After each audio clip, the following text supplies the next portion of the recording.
TV.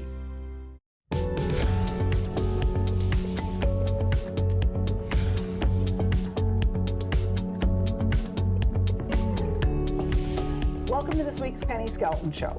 I'm very pleased this week to have a conversation with three people who know a lot about the current housing market in our area, whether people have roofs over their heads or not. And there's a very exciting week coming up, May 18th to 24th, and it's called the YIMBY Week. And I'm very pleased to welcome Jennifer Van Gennip, Marg Scheben-Edey, our housing baddie, or advocate, and Councillor Doherty from the town of Collingwood. So how do we three people know each other? Marg and I, Yes. Marg and I go back 40 years. Yeah. Since we were both independent business owners, but now we sit on the Affordable Housing Task Force for the town of Collingwood. Okay, and how long have we had the task force? Since 2021, I Okay. think we established the task force. And this is a committee of council? Yes. Okay. Yeah, and it's a very important committee of council because it's the only committee where there's actually 3 members of council that are on it. So we have that's amazing. the deputy mayor, Yeah. Councillor Rob Ring, And yourself. Myself. Wow. What is the purpose of the committee? Because the town would have had to set that. Yeah, we know that we have a housing crisis. Okay. But we needed to get a hold of the magnitude. Okay. Once we know the magnitude, then we can start planning a strategy to address it. So we did do a housing needs assessment that was initiated by the Affordable Housing Task Force, Okay. which came back to us and said, yes, you have a problem. Neon letters, yes. Yes.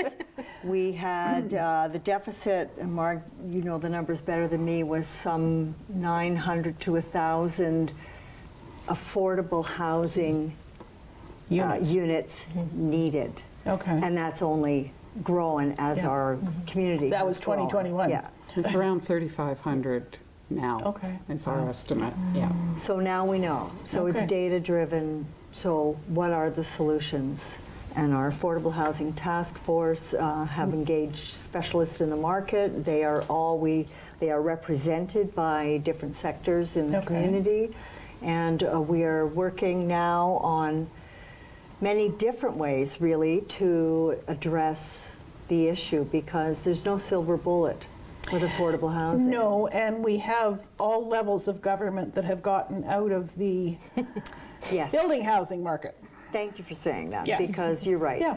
I mean, there have been municipal projects in the past, there have been provincial projects in the past, and there have been particularly the feds. Used to be really big on it, and they've all gone into the ether.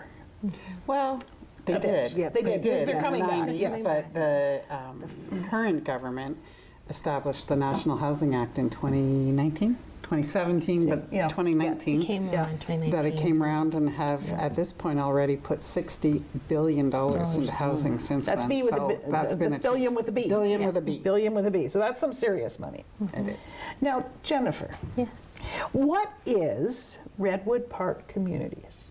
This may be a whole new concept to some people in this area. Sure. So Redwood is a charity. So we're Okay. an affordable housing charity. Okay. And founded in 2009. So Okay, been around for a while. Yes, we've celebrated 15 years last year. Congrats. Thank you. So we serve all of Simcoe County. Okay. And our Nice local grassroots yeah, group. very, Okay. very grassroots, extremely grassroots.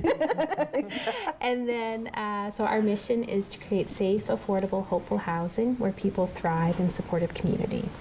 Nice. Yeah, you want to live there? Nice. Yeah. Succinct. Now, you started out with the concept. As you've gone through your 15 years, what sort of projects have you had? So our first project is called United House, and it's in Barrie. It's a partnership with the Women and Children's Shelter in Barrie. Okay. So it's 5 units of 5 apartments for Okay. women who are coming through the women's shelter Okay, who so have experienced intimate transitioning. Yeah, so those are transitional affordable housing Okay. apartments. So we started with 5 and we're up to, I think, 57 now across Wow. 7 different Congratulations. housing communities. Okay. Thank you. And each one serves a slightly different demographic and is sort of tailored to the needs of that demographic. Okay. No, you said that was your first project. Mm-hmm. Do you have a second? We do. We do. We have Jubilee House in Aurelia, so it was run as Couchiching Jubilee House, and now Okay. it is under Redwood. Under They're Redwood. celebrating 25 years this year Wow. as a house. Okay. That house is also for women and their children.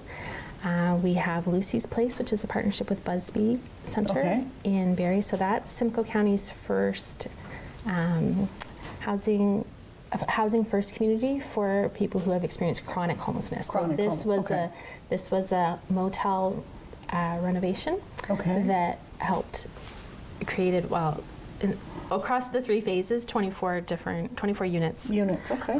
of deeply subsidized and supportive housing Okay. for people who have experienced a lot of trauma in their Okay. homelessness experience. Lillian Wow. Place is for families. We've had some second suites. Ayoub's House is for men who have jobs but can't find housing, and or trades training. is So some- you yeah. are really reflective of our communities today. Yes. We have people who have jobs but not homes. We have people who have homes but not jobs. Like we've got, there's such a strata. It's amazing to me.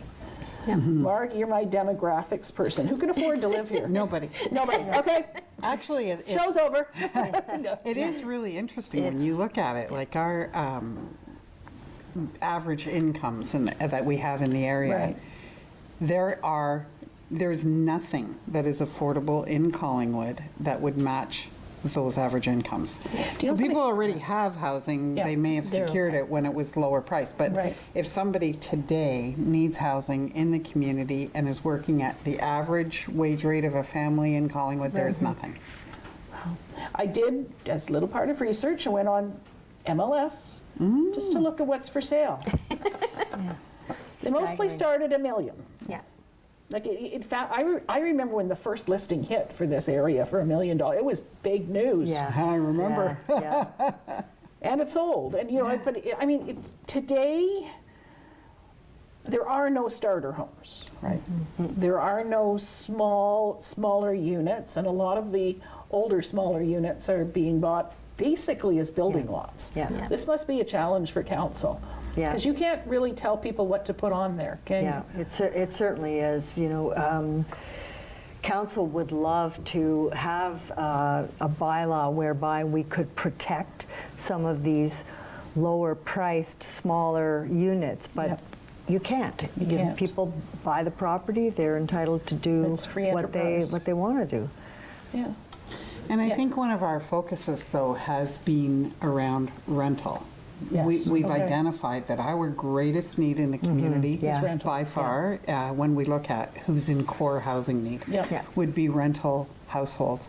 Renter households statistically earn, on average, 50% of what homeowner households do. So if we look at Okay. the actual rental incomes, Yep. renter household Hold incomes, incomes. the affordability rate in Collingwood right now ranges from $1,200 to $1,700 a month. Is there anything available in that? You can't get a bachelor apartment for $1,700, let alone if you're a family with I think a they child or two pretty well all children. start with a 2, don't they? So then what we did is we took a look at all the occupations in Collingwood. I think I actually Yeah. might have sent you a Yeah, chart. I think we can put it up on the screen. You're talking about police officers, healthcare workers, administrators, construction workers.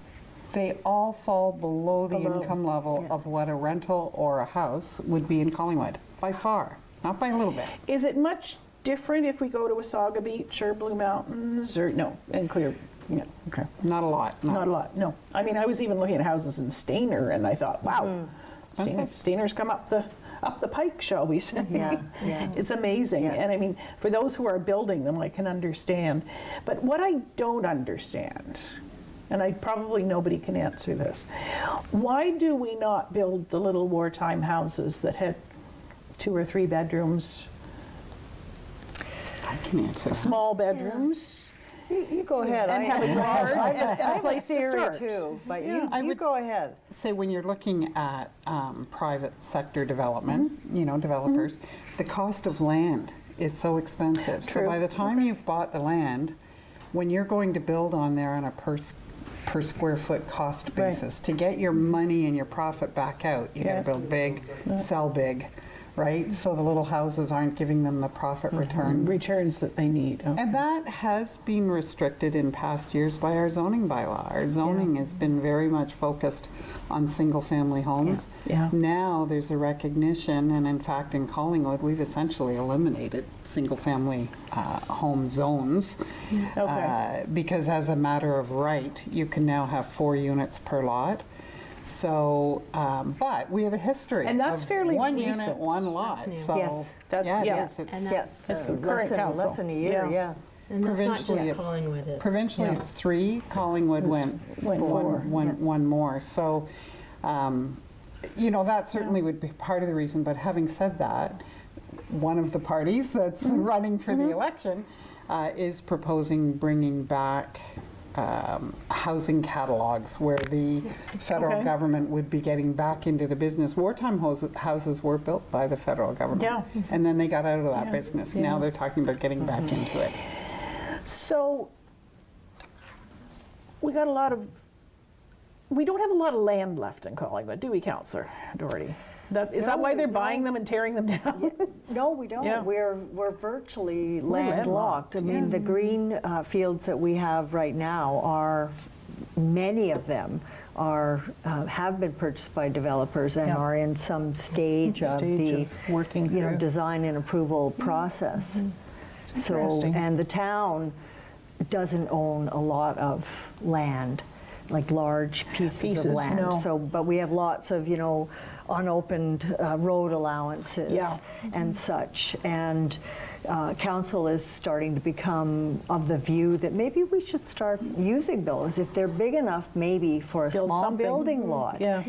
And we can put 1 or 2 or 3 units, then that becomes almost immediately Yep. way more affordable than if it were land purchased by private sector and then built for profit. privately. Yeah, privately Built for profit. Interesting. We're almost up to our first break, but I just find it interesting that I know the housing world is looking at putting like 4-story units on one town lot. 4 units. 4 units on one town lot, sorry, as we go forward. And it's kind of interesting because that would help to reduce some of the squeeze that we have currently. Oh, absolutely. Gentle Yeah. density. Yes. right? Yeah. It's- Yeah. Well, I like that term, gentle density. Yeah. It I do blends know into down the neighborhoods. street from me, a lady's put on an addition at the back, which is an ADU, a second unit, which is, we're going, yay, good for you. Yeah. But as we're up to our first break, join us when we come back, and I'm going to say, I want a sign that says, this is the best I could get, yes, I'm a backyard YIMBY. So come back and find out what that is.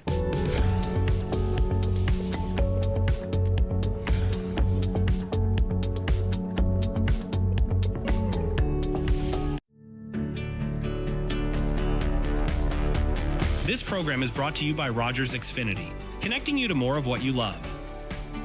Visit Rogers.com for more details.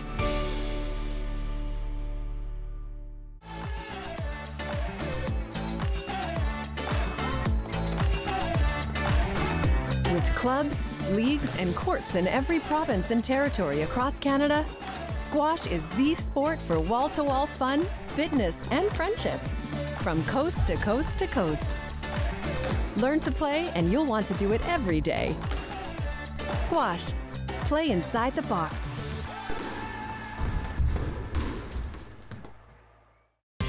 I'm Wendell Clark with a word about winning. We all know it takes a team effort in any sport and with any challenge. You can be a part of the winning team that shuts out impaired driving. Whether you're out on the town or just hanging out with friends, drink responsibly. Always have a plan for a safe ride home for yourself, your family, and your friends. You'll be helping to shut out impaired driving. Visit ArriveAlive.org to find out more. Arrive Alive. Drive sober. With Rogers TV, you can cheer on the home team from the comfort of your living room. We'll head to the rink, the field, the court, or the pitch, so you don't have to. Tune in and cheer on your local amateur athletes on Rogers TV.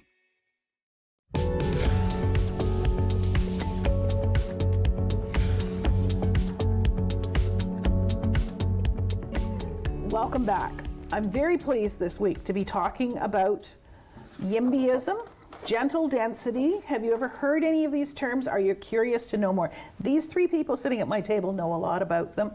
Affordable, we've got a lot of words. Affordable, attainable, gentle density. So, Jennifer, what is gentle density? So, is it massaging something? that sounds lovely. Sometimes we say gentle intensification as well. Okay. Yeah, so this is just the idea of building up within the part of your town or city that already has infrastructure, rather than going into a field that has no infrastructure and starting from scratch.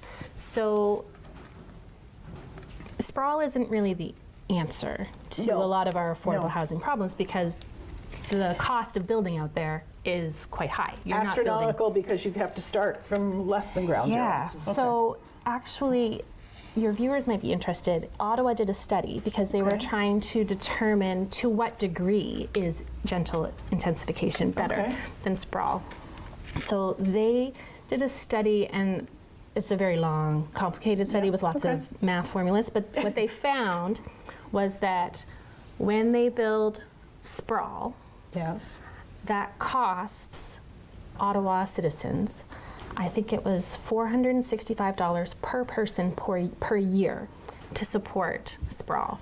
But when they do intensification, so like apartment buildings, on existing electricity grids and everything, it saves $606 per person per year. Wow. So the difference, like, that's a huge difference, and that's money that can go to libraries, well, it's money schools. Staying in as opposed to going out. Absolutely. And so people sometimes think, oh, I don't really care sprawl, like, I don't want it in my backyard, I'd rather it be out in a field. But it doesn't affect me. It absolutely affects every taxpayer, 100%. So, it's interesting, and I think somehow we have to take, and I love your website because there are puzzle pieces. Yes. and that's kind of figure out how you put the puzzle together, because Marg knows me from standing up and speaking when she was working so desperately hard on Out of the Cold, and there was a public meeting in which people stood up and were neighbors of a site, and they were very much against it, and it was, I finally set up, everybody here so far has been a NIMBY. I'm a YIMBY. Except one person. And a lot of people came up to me afterward or contacted me afterwards, and I said, what are you afraid of? I mean, it always becomes the type of people something's going to attract, their socioeconomic conditions. Somebody might just be really falling on hard times and not be able to afford something. People can lose their job in a heartbeat. And how far is anyone away from? How deep are the savings? Absolutely. And how long can you sustain yourself going forward? So if I'm not Pollyanna, I'm a YIMBY. Yes. And in most things, I'm a YIMBY. I'm a yes. I'm a mixed neighborhood person. I'm a Jane Jacobs advocate. The books she wrote and the way she said we need to have, and I think in our world, we have Collingwood I grew up in, I'm going to sound old now, did not have development companies coming in and putting up subdivisions. Right. The door's on this side, the door's on that side, the door's yellow, the door's red, that type of thing. But now we do. And it's a very different approach to the cost of housing. So I'm wondering, I know the town has tried to bring out different proposals out of people and has tried I know the mayor's used affordable, attainable, tried to talk to some of the developers about including things, but you didn't have the tools as a council to affect change. Yeah, that's right. So what you're actually talking about is inclusionary zoning, Okay. where you can compel a developer Okay. to provide you with, X percentage Okay. of, 80% at least of Yeah. average market value. But that is only a provincial tool that's available to larger municipalities. And Okay. AMO. We're not big enough? We're not big enough. Okay, there's the answer. Association of Municipalities of Ontario, on which I am a board member, did advocate to expand inclusionary zoning, but the minister, it was denied. It was denied. So, Yeah. but we have other tools, and the best tool that we have right now is the fact that we have limited availability of drinking water until Yes. our water treatment plant is expanded. Right. So we had to develop a way in which we could allocate what we have Right. to the best benefit of the community. As a whole. As a whole. Okay. So we came up with our SCAP program, which you may have heard, Servicing Capacity Allocation Policy. And it forces the developer to be scored and satisfy 6 different criteria. Okay. So, sustainability, number of units, infrastructure requirements, how quickly they're ready to Shovels on the go, ground. shovels on the ground, affordability, and sustainability. And the best score gets the water. Okay. That is, and so it was a situation where truly we were able to make lemonade out of lemons. Perfect. So I like a municipal win.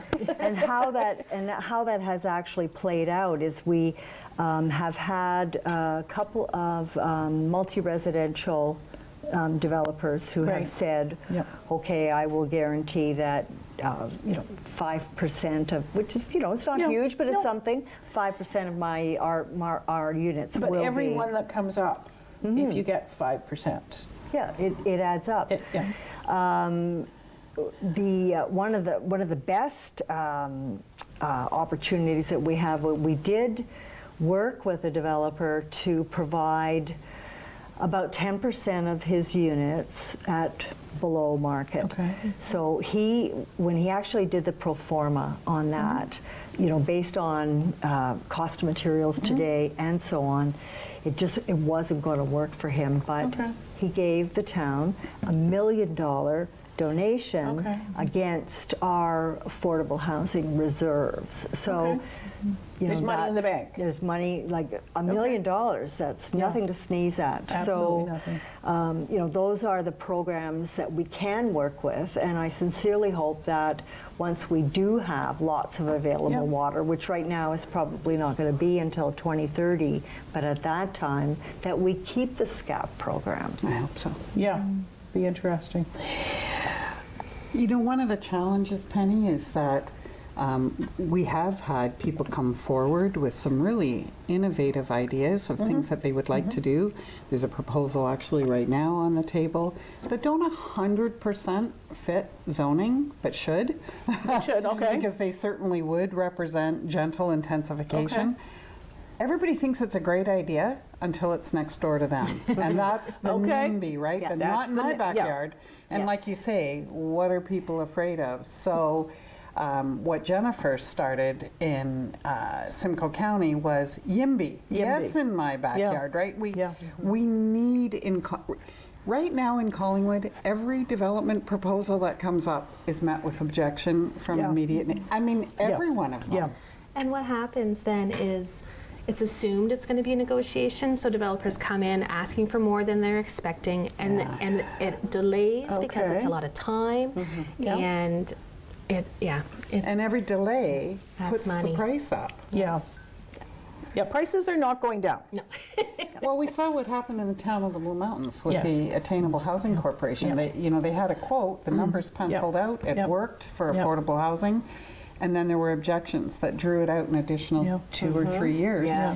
By the time they got through that process, it didn't dissolved. pencil out anymore. Yeah. So time is money when it Yes, comes to yes. housing. Absolutely. It's, are there successful communities out there that have managed to build what's needed? Yeah, Vienna. Yeah. You've been on a road trip, so to speak. No, it's true. I actually have. Yeah. Europe Yeah. gets it, and they Yeah. have done Yeah. for years, and most, like Czechoslovakia is another one. They, Well, so many of them, they live in apartments. And they don't own them, so they're No. they're Yeah. what we would Government call social housing, but it's not stigmatized in any way. It's Interesting. normal. Yeah. We have a very different relationship to Yep. social housing in Canada Yes. and to home ownership in Canada than a Yeah. lot of other We European countries. we in Canada have a lot of names for things. We also have a lot of names for things. We have a lot of names for things. So we've got a couple of minutes before our next break, but the next break after the next break, I want to come back and really talk what is the YIMBY week, because it's an important week coming up. What do you see as a housing advocate, Marg? What do you see as the biggest challenge here? I think our biggest challenge is, like I say, we have a shortfall now of probably 3,500 units that people Yep. can afford to live Yep. in based on wage rates Yep. in our area.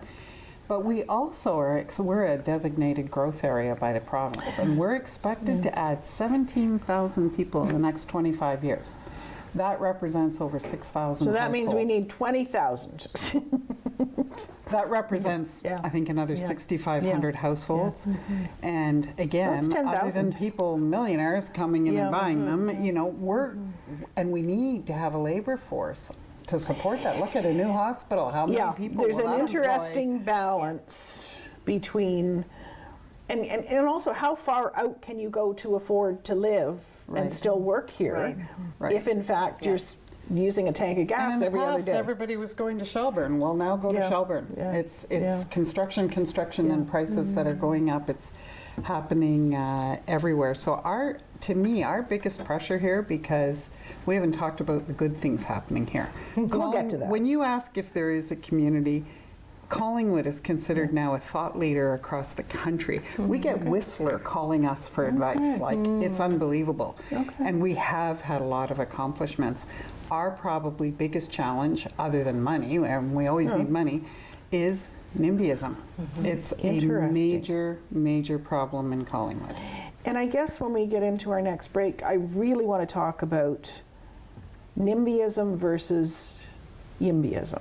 Yeah. Because I don't know where the YIMBYism, why the YIMBYism has to come, or why the NIMBYism had to come.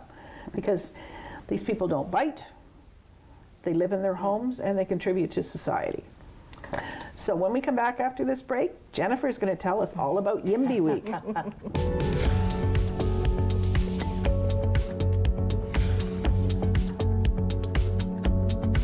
As I looked upon the battlefield in front of me, a German star shell lit up the desolate landscape.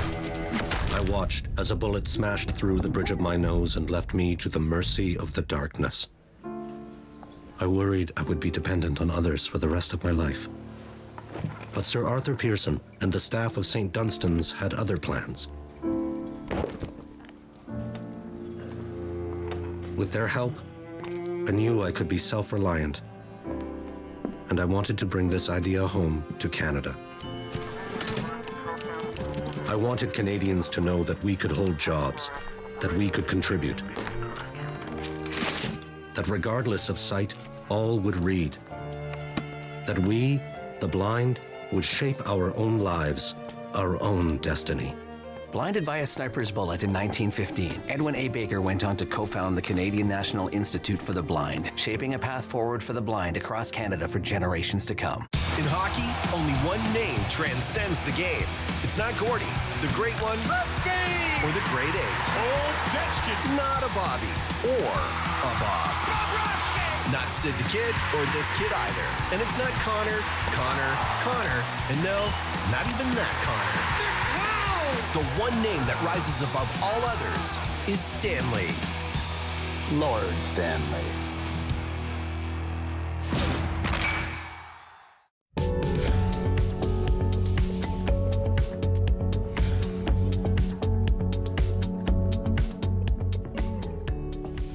welcome back. This show this week is talking about housing in our community. I'm going to say communities because it's not just Collingwood, it's Wasaga Beach, it's Clearview, it's Town of Blue Mountains, and it's not affordable.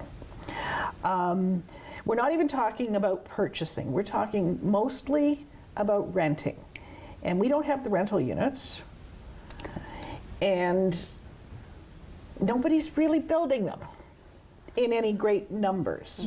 So we're hoping with the federal election on the horizon, we will have someone committed to housing projects across the country, and we will have people who will be able to move into homes. And I mean, when I say homes, it can be a one-bedroom apartment. Absolutely. It can be a two-bedroom apartment. Home is home, and it's a roof over your head. So Jennifer, I love you came all the way to us from Barrie.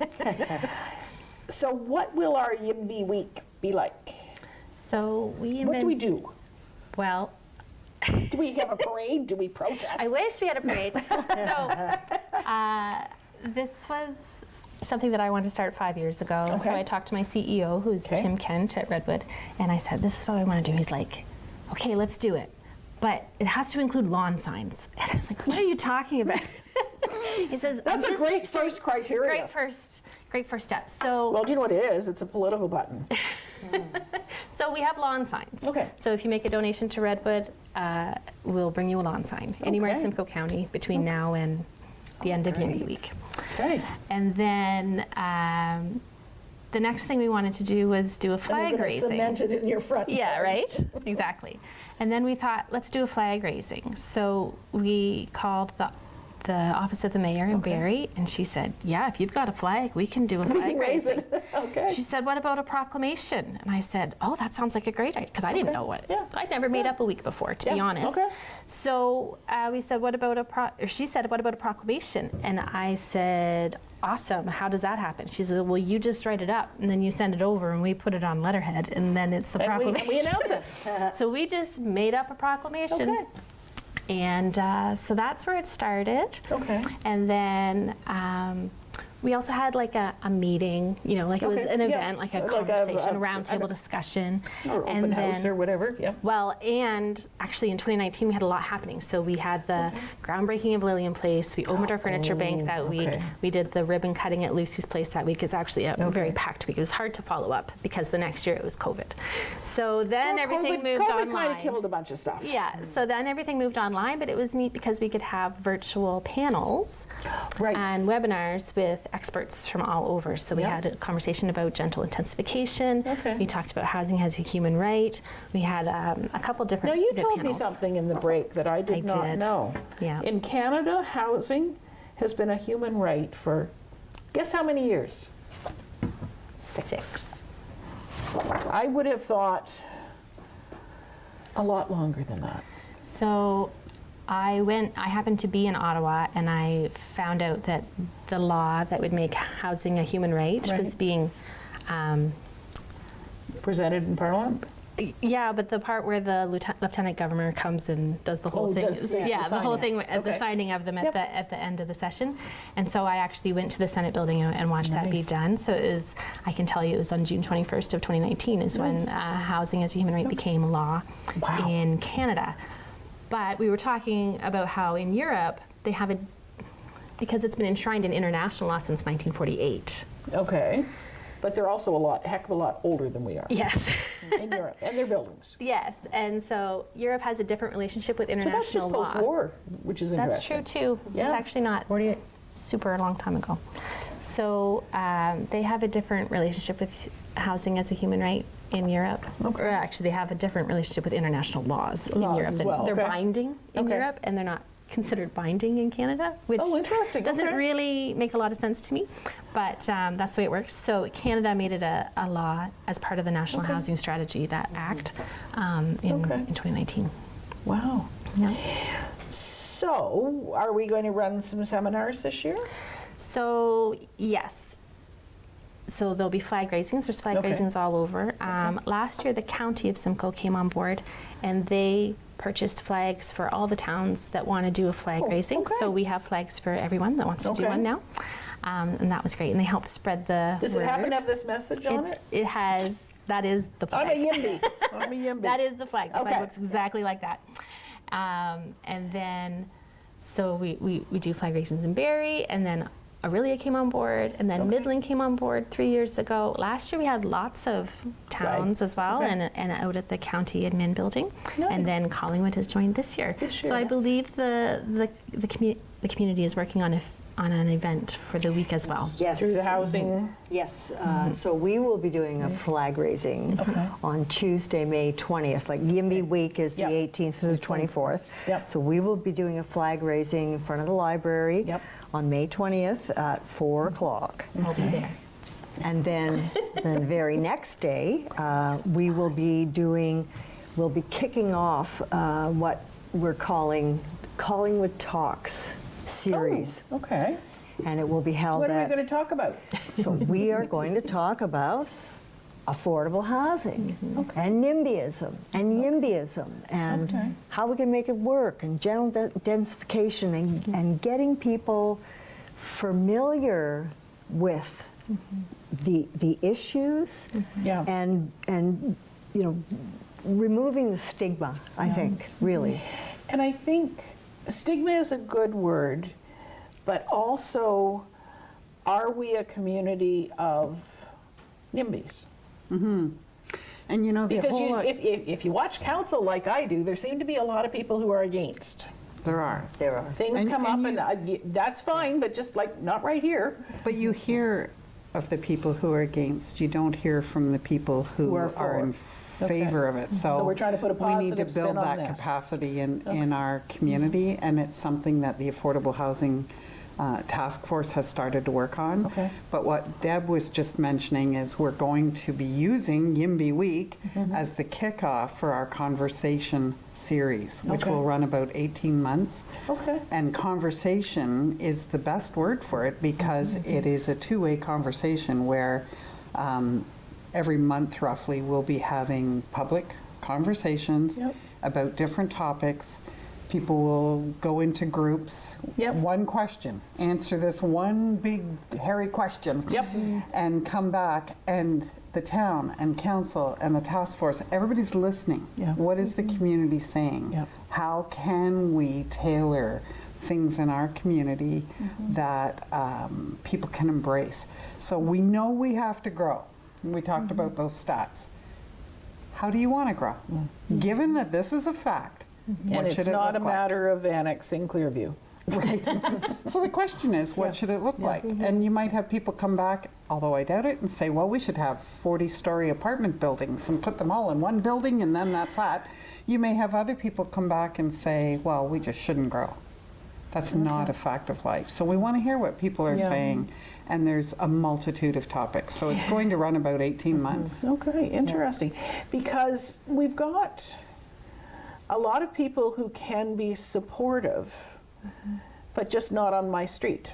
Right. Yeah. And I mean, I know we're getting more and more, as I say, there's one on my street, they're ARUs now, aren't they? Additional residential units. But I'm finding a lot of people who are doing some of those it's for granny to move in. It's for, whomever to move in. It's not for someone who currently doesn't have a place. But here's the thing. So granny probably needed affordable housing. So true. And granny has vacated a larger house. Yes, or a that's larger true. home that opens it up, hopefully, for another family to move in. So everything helps. Every time you create another unit of housing, there's a trickle effect.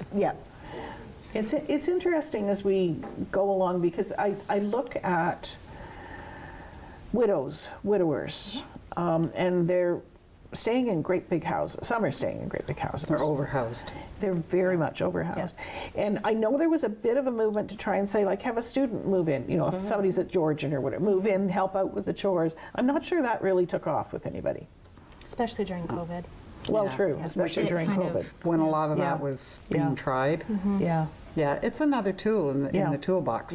right? That somebody can certainly work on. Absolutely. Shared living or co-living is some of the, what we call it sometimes.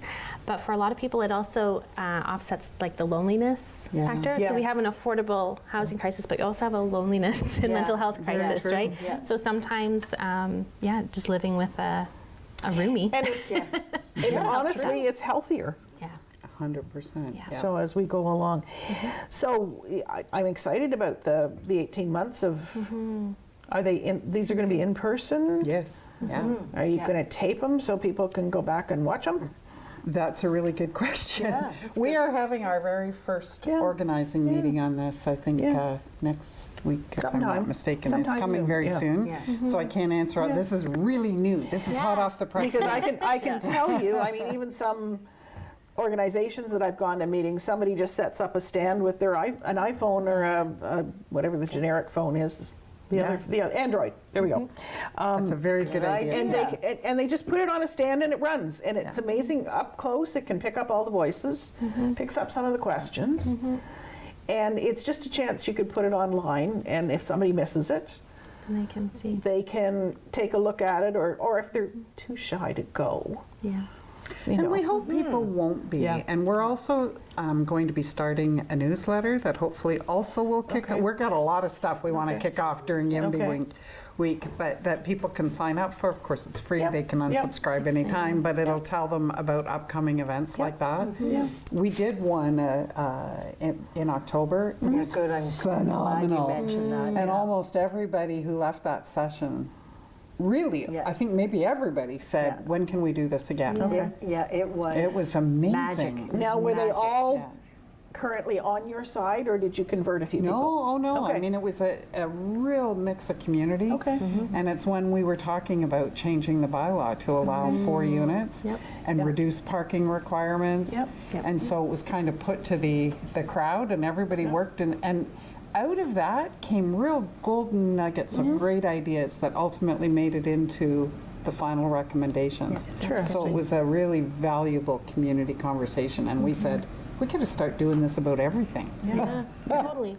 So one of the things that mayors have told us about YIMBY Week is that when people show up, even if you don't know all the answers before you ask the questions, but if you show up, even if you don't understand everything about it, even if you just ask a disruptive question like, how does this impact affordable housing? Does this create affordable housing?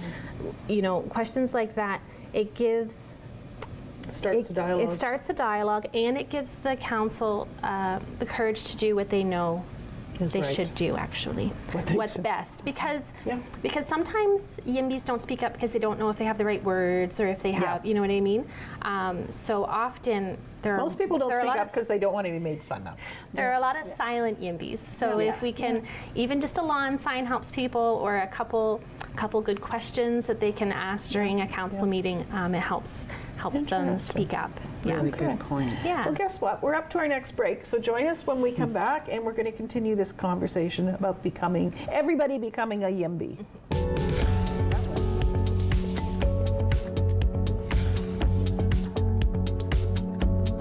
You're watching an interesting local show on Rogers TV and you want to know more. That's when you head to rogerstv.com. Our website provides more information about our programs, our hosts, our schedule, and about how you too can get involved with Rogers TV. Visit us online at rogerstv.com. This is a perfectly healthy child. What's unhealthy are birth alerts. A racist practice that may stop this Indigenous mother from going home with her newborn.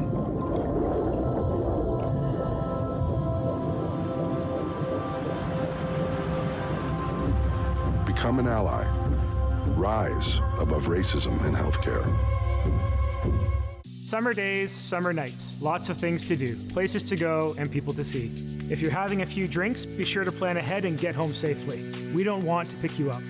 Drinking drivers risk injuries to themselves and others and take chances with their license, their jobs, and their future. Remember what's at stake and choose your ride, whether you're the driver, the passenger, or the party host. Thanks for supporting Sober Driving. I hope we never meet. Visit arrivealive.org to find out more. Public transit, garbage pickup, parks and recreation programs, snow removal on your street. How can you stay informed about these and other important local services? Tune to City Council coverage on Rogers TV. See your community leaders at work on Rogers TV City Council coverage.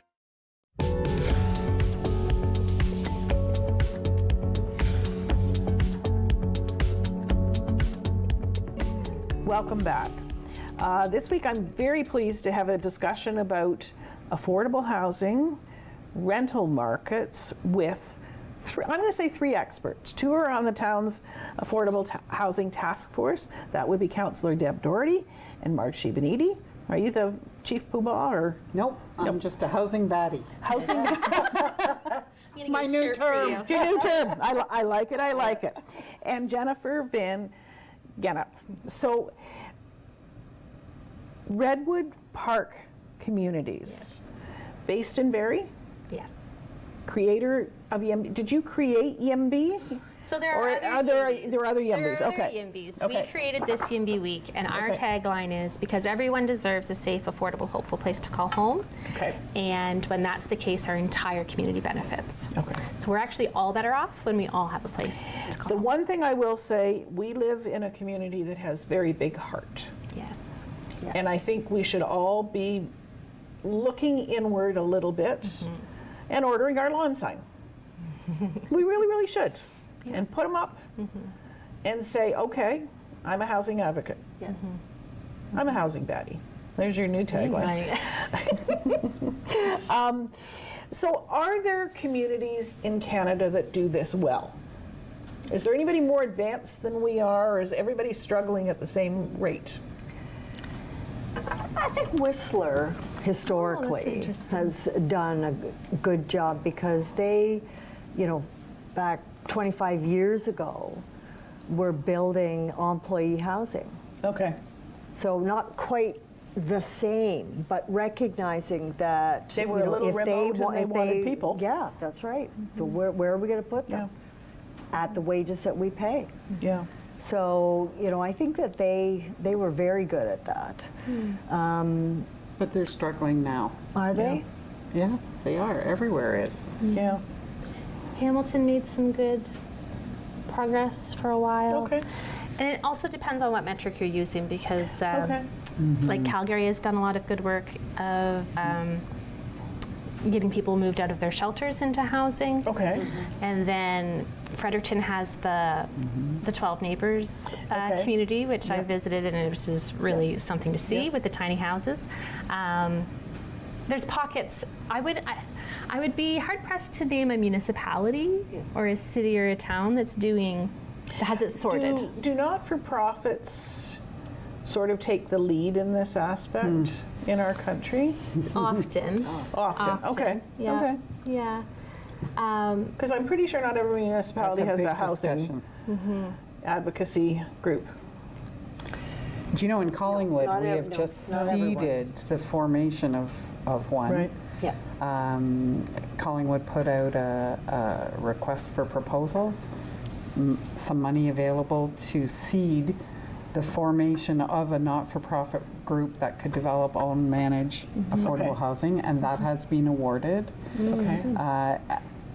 There's the group that, it's very new, so they have not yet really got any kind of a public profile. Okay. But we haven't had a group like that up to this point, so Collingwood hasn't even been in a position to apply for government funding. Or anything else.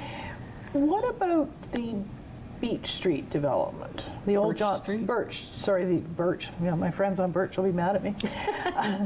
The Johnston Apartments. That's exciting. Yes, it is exciting. Now that's it's a town initiative, but now it's being driven by the county. Okay. It's a partnership. Okay. It's a partnership. Okay. And we right now can house 16 people. So the proposal is in the old bread factory. In the proposal is now that we would build a 3-story building that would house 30 people at affordable rents. Okay. So that project is just about at the approval stage. Okay, at the county level. And at the county level and the municipal level, because Okay. they still have to, answer all of our bylaws and regulations. But we anticipate that they are going to be well underway by, if not late 2025, then early 2026. Okay. What happens to the people who are living there now? So that famous question. Yes. No, it's so all good. we between the town and the county have committed to providing them with alternate housing at the same rents that they're paying now. And they will have first right of refusal to move into the new building. At the same rents they're paying now. Yeah, So no one brand new, is going improved, to safe. be unhoused. Yeah. Because that was a brainchild of Johnny Johnson's way back when. And this very much honors what he wanted. He wanted it to be affordable for the people who were living there. I'd love it if the And this town would will still call it the expand Johnson it. Apartments. I think We that would still be, do. Yeah. Yeah. I don't know what the county will do. Yeah. Well, I think it would be a nice honor, considering. Yeah, it's true. Because he was a gentleman who had a hardware store. And that isn't what brought him to town, but he eventually had a hardware store, and he employed lots of people, and he had a building company on the side and different things. And when his guys weren't busy, he found jobs for them to do. And that's how the Johnson Apartments came. And then he did it in conjunction, partnered with Rotary to manage it. Yeah. And the town. I did not know that story. Kept going on. And on. Yeah. There are a lot of places around you'll hear the 50 word years ago. Johnny Johnson. So he was a wonderful, very civic-minded gentleman who came out from England. So, but he loved Collingwood. And I think those are the things, maybe we need more of the smaller developers who look at things and say, let's add to let's do a great big tote board. Wouldn't that be fun to do? Oh, we got another unit, we got another unit. And we have had success over the last year with the rapid deployment of the ARU program. Yes. I think we did we'll always call it ADU because that's 3 where it started. additional units, something like that, over the year before. Like we're starting to see Some results. some success. Oh, yeah. We have a major developer in the community who has agreed to put roughed-in basement apartments in every unit that they sell, which is a big thing That's a to big get deal. there. Yeah. And they didn't have to do that. No. Because the the $1 problem million is, donation, we what have. what about plumbing? What about, So to do it afterwards, because I have a legal basement apartment. Okay. And we turned an illegal basement apartment into a legal basement apartment when we yes. moved in, and it costs a lot. Really a So if lot. it's roughed in, that's thousands of that's dollars a, saved. that's a win. And we've also had some really creative developers who are doing small projects like 4, 5, 8 units that have come and talked to the task force and said, I have this idea, but the town says it doesn't fit in zoning. What should I do? And the town is so behind this and saying, okay, well, let's talk about it. We're doing a new zoning bylaw right now. Yeah. Okay. So how do we need to adjust zoning to do these creative things? I saw the long list. Mayor Hamlin has the superpowers now, I call them. Yeah, strong mayor powers. No, Yes. superpowers. That might come in handy. I don't think she needs, when it comes to housing, she does. I mean, this it's a council supportive is so council. united on housing. It's phenomenal. Well, we're almost down to our last few minutes. What haven't we talked about that we would like to share with the viewing audience? What's important? I think you touched on the rapid ADU or rapid ARU program, and I think it's worth mentioning again because we are endeavoring to make it as easy as possible for someone to put an accessory dwelling either on their property or in their basement, build a basement apartment. So we're expediting their approvals, their building permits. We've reduced the permit fees. We have now 4 different designs, like off-the-shelf designs, so that they're automatically approved by the building department because, and so you can just take a design have it that implemented and First in Ontario. It shortens the approval process, saves them money, and we are offering grants of up to $10,000 to assist in the building of an accessory dwelling with no strings attached. The county offers another up to $30,000. However, you do need to make a commitment on title that it would be rented at affordable rates. Affordable rates, okay, if you go for the county money. But there's $40,000. How many people have taken up the ARU program? We've got a total of about 40 now. I think so, yeah. In That's more than I would have thought. 2023, which was the year before we implemented this program, we had 8 applications for ADUs or ARUs. I'm going to get used to that. You always call I'm having a hard time getting used to it. So each year it has more than doubled. So, you know, is it a massive number? No, it's not a map, but every year it grows. Every unit counts. Hey, you know, 40 there, Birch Street 30, some of the other developments that are happening, like, and then all of a sudden you go, oh, there's 100, and then you're a year later and you're going, wow, there's 1,000. There's, But I think the one other thing that I would want to say is, I know everybody's like, well, where's the shovel in the ground? And we're the same way. And for me, being part of the process in the last 4 years, I say you have to build a foundation before you build the house. And we have now built the foundation. It's taken time, but we have now built the foundation. Well, you build a solid foundation. A very solid foundation. We've changed our official plan, our zoning bylaw. Like, we have done so many things, and we are now forerunners in the country. That's why we've been asked to speak at this awesome conference that Deb mentioned. But think of it that way. We had to build that foundation. It wasn't there, and now it is. So Collingwood should be very proud of that. But now we need the community to help us take it to those next steps. This is where we're going to the heart of the community to say, hopefully, be a YIMBY. Be a NIMBY. Don't be a NIMBY. Oh, YIMBY. Please be a YIMBY, order a lawn sign, and show your public support. Exactly. I think this is something, because you might find walking the dog, somebody's going to stop you and say, what's that YIMBY thing about? And you have an opportunity for a conversation. So Jennifer, Marg, and Deb, thank you very much for spending an hour with me, and I hope everybody learned something. Let's all be YIMBYs. See you next time.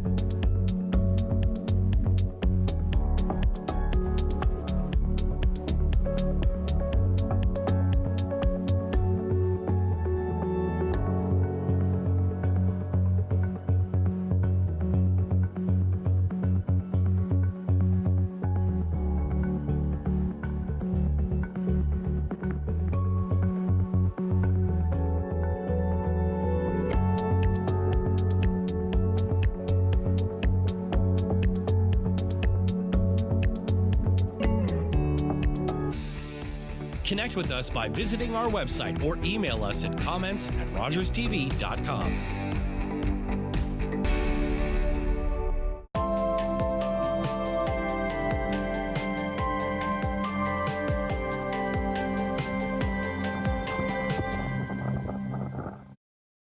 For 25 years, you've been helping to make our roads safer by doing the right thing. You've been the designated driver, you've stayed over, called home, you've called a cab or a friend, and planned ahead. Let's keep doing the right thing. Support sober driving by getting yourself and your friends home safely. Do the right thing. Visit ArriveAlive.org to find out more. Arrive Alive. Drive sober. What would the world be without a bone marrow burger? Or if you couldn't track down the best taco truck surfers?